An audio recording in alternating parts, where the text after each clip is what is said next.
What if I told you there was something you could do that would reduce your risk of heart disease, stroke, and lower your blood pressure? Yes. What is it? Tell us. Lowering your sodium intake. Always got the answers. 9 out of 10 Americans consume too much sodium. So most of us are guilty of this. Yes. In fact, consuming twice as much as we need. Whoa. So the goal intake is 2,300 milligrams or less. And if you have high blood pressure or heart disease, you want to go down to 1,500 milligrams. So don't be fooled by the different salts out there, because they all contain sodium. You have your table salt, has 2,300 milligrams per teaspoon.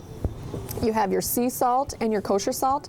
They're about 2,000 milligrams per teaspoon. So yes, they're slightly less, but in all, you know, not gonna make total, a huge difference. it's not a huge difference. Okay. No. Pink Himalayan salt, that's been more in the news lately. It's just from where it's harvested in the Himalayas. So it's got the same amount of sodium as all these other salts do, 2,000 to 2,300 milligrams. So what can you do to lower your sodium intake? Because that's, we all need to do it. So one thing you can do, instead of using that salt shaker, but only 10% of our sodium actually comes from the salt shaker and cooking. 90% actually comes from prepared foods, restaurants, and buying prepackaged convenience foods at the grocery store or even the convenience store.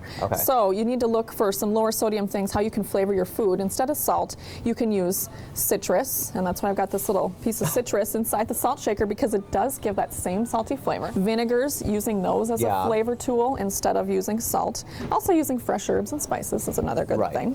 Another way you can reduce your sodium is choosing low or no sodium foods already in the grocery store. So I've got a selection here, like your canned tomato products. You can find the no salt added ribbon on the top. That's something you wouldn't assume there was a ton of sodium in. Right, but there can be quite a bit of sodium. And then this way you can, if you're using it in a chili recipe, for instance, you can then add the amount of salt that you want to, instead of being kind of already taken to what there is already in there. And you've got beans as well, like chili beans. There's now no salt added those, and regular beans, and then some peas and things like that. What are those salty 6 items? One of them's pizza. We have a lot of sodium in pizza, and it's generally coming from the cured meats that are on there, and some from the cheese. And bread. Bread in itself doesn't have a lot of sodium, because when you're looking in the aisles, you want to see less than 200 milligrams of sodium per serving, which bread will meet.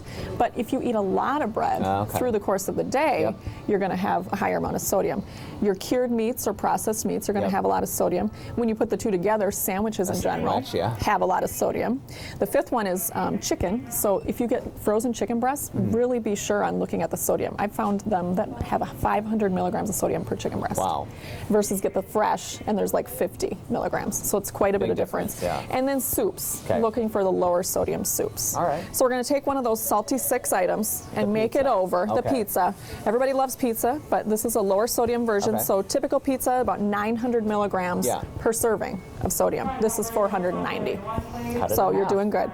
So you just take your pizza crust, mix it with some water, and you can make it so that everybody gets their own little pizza. You're going to put the pizza sauce on top, and then you got lots of vegetables instead of the meats. And so we've got spinach.